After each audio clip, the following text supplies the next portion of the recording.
Noong araw, ang mga bata, ang galing sa math. Alam niyo ba yon? Ang galing sa math ng mga bata. Kasi wala nung calculator. Tama po ba yon? Walang calculator. Tapos nung mauso yung calculator, subukan niyo to. Nung mauso yung calculator, tapos lahat gumagamit ng calculator, tapos sabi mo doon sa tao na to, magkano yung 2003 plus 57, 80, ganon. Teka, hanapin ko calculator. Hindi makapag-compute ng walang calculator. Nung araw, okay lang po magpadala ng sulat. Lumakad, dumalaw. Ngayon po, ang mga tao, nandun na lang sa email, Facebook, cellphone. Kaya ang mga tao halos mag-suicide pag nawala yung cellphone niya. Kasi lahat nandun na. Amen? Why? Kasi nakatali na tayo sa mga bagay na to. We forgot na even before, wala pa yun, may buhay ka na. You can still have a life. Amen. Sabi mo nga sa katabi mo, kapatid, humihinga ka pa. Hindi bahay mo nagbibigay sa iyo ng significance. Hindi kotse mo. Hindi yung cellphone mo. Hindi yung gadget mo. Hindi yan ang dahilan kung bakit kayo pinanganak ng Diyos.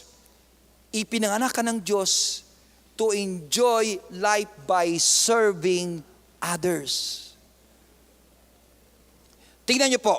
Pag nawala, sabi ito, ang paghahangad nating hindi magkasala ang nagdulot sa buhay na walang pagnanasa. Ito po, naalala ko to.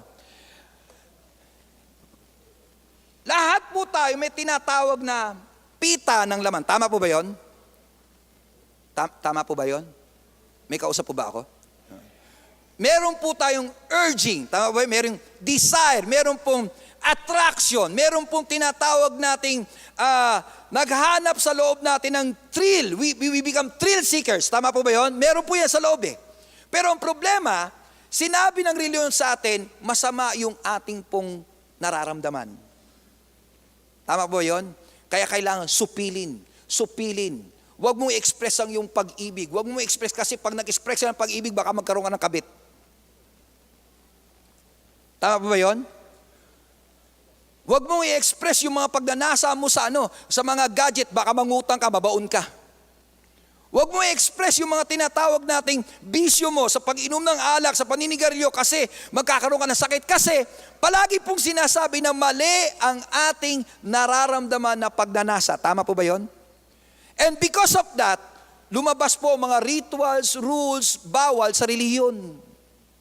Lahat bawal. Naalala ko, pag mahal na araw, sabi ng lola ko, pag mahal na araw, bawal tumawa. Imagine yun.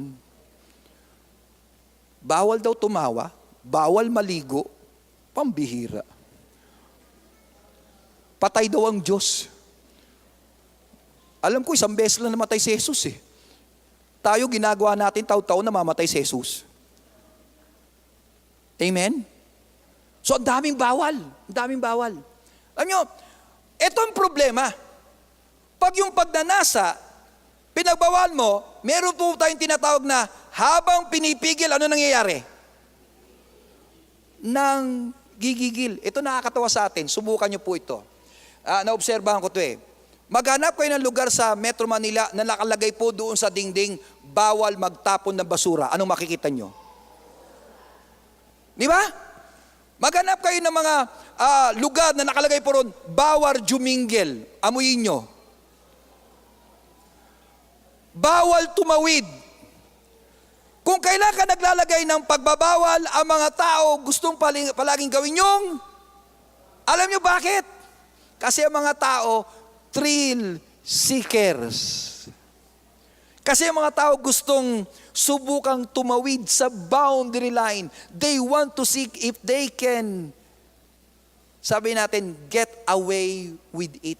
Ako nyo yun, merong kasing pagnanasa sa loob na ibinigay ang Diyos sa atin na kapag hindi po natin alam kung paano gamitin, we will continue to ruin our lives.